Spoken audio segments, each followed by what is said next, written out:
Crime in Court USA is independently funded. It is made possible by listeners like you. If you would like to support the show, please head to patreon.com/CrimeInCourtUSA and make a monthly pledge that's right for you. Thank you for your support of unbiased and independent news content.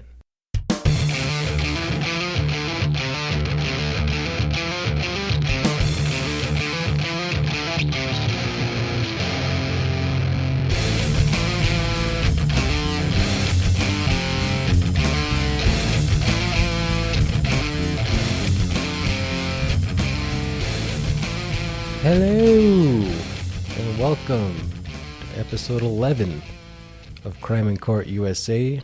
I'm your host, Mundo Carrillo. Hope you guys are staying safe out there. COVID's making a big comeback. It's coming back strong. Remember a few weeks ago, back when Chris Paul from the Phoenix Suns tested positive for COVID, me and my brother were joking around, like, who gets COVID anymore? You know, like, we thought COVID was over, man. Like, it was done for. Like, we thought so many times during this pandemic, right? Like, the numbers dipped down. You're like, yeah, COVID's over, man. We did it. And then, nope, it's coming back hard with this Delta variant. So that sucks. I was at the store the other day, and everyone was masked up. And I was like, man, I just got used to not wearing it, dude. Now I got to put it on again, which I guess I will. I don't know. The CDC recommends wearing it indoors, so I don't know. I guess I'll keep doing what the smart people tell me. They know more than I do, right? So what are you going to do? Anyways, like I said, hope you all are staying safe. Let's get into some news, shall we?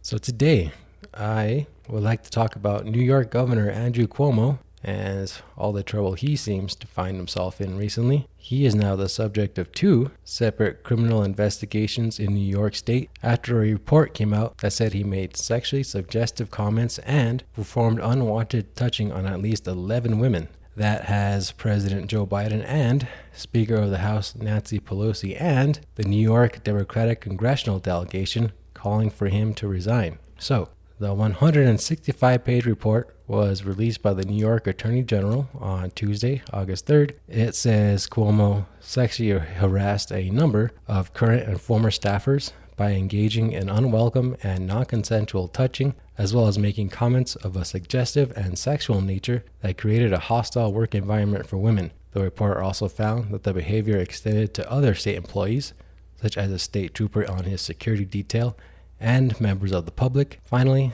the report found that the executive chambers had a culture of fear and intimidation that allowed sexual harassment to occur and persist. That same day, August 3rd, a lawyer for Cuomo called the report unfair, inaccurate, and utterly biased. So the investigators working for the Attorney General's office, they of course spoke with several women who spoke about their experiences working with Cuomo, and one of those women was a state trooper on his security detail. She described 2 instances with Cuomo. In one of those instances, she said Cuomo placed his fingers on the back of her neck and ran them down the back of her spine while they were in an elevator in his Manhattan office.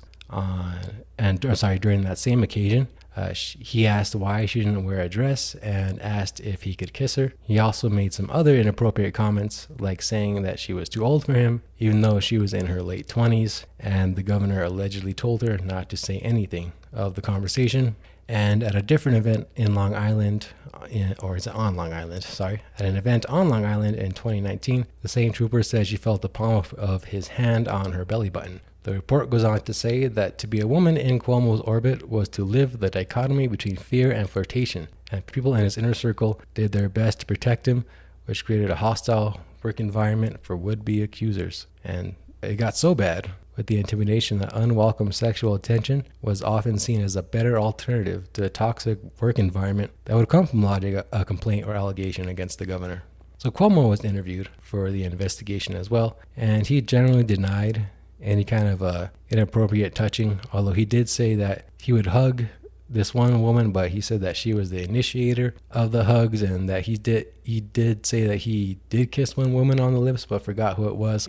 He didn't deny that he would comment on people's appearances, and that he was, quote, old-fashioned and would call women honey or sweetie and things like that. So denying the bad stuff and not denying also, if you know what I mean, like kind of saying, yeah, I call people honey, sweetie kind of stuff. But here's a line in the investigation that the investigators wrote. Let me read it to you guys. Pretty interesting. It goes, quote, "While the governor made specific denials of conduct that the complainants recalled clearly, ellipses, we found his denials to lack credibility and to be inconsistent with the weight of the evidence obtained during our investigation," end quote. So there's no indication that charges will be filed against him. He's being investigated in Albany and in Manhattan, so there are different jurisdictions where the different crimes occurred again. The one with the state trooper with the unwanted touching, that happened in Manhattan, so the Manhattan DA has to look into that. So there are different jurisdictions going on, so charges, if they do come forward, may be filed in different areas, different parts of New York State.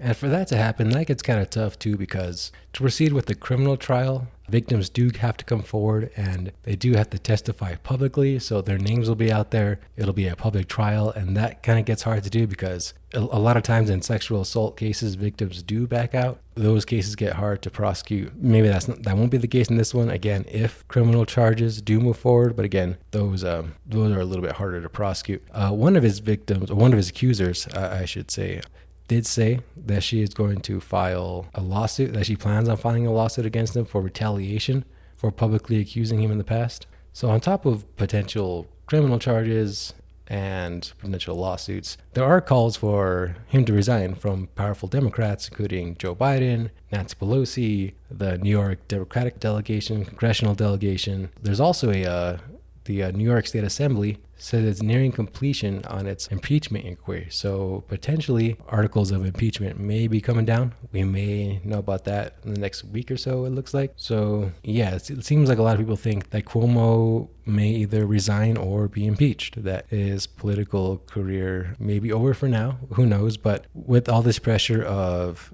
criminal investigations, lawsuits, just the accusations in general, pretty ugly. Yeah, it might not be looking too good for him, but yeah, we'll follow up and see what happens there, especially if criminal charges come out.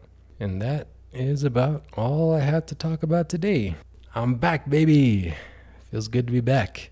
That was a short one, wasn't it? Yeah, well, I'll get back in the groove there. Whatever. What are you gonna do? Anyways, be sure to rate and review the podcast. Be sure to share it with your friends. Share it with your enemies. Check out the Facebook page, Crime in Court USA. I almost forgot the name of the podcast there. And yeah, I will see you guys next week. My name is Mundo, and I'm out. Peace.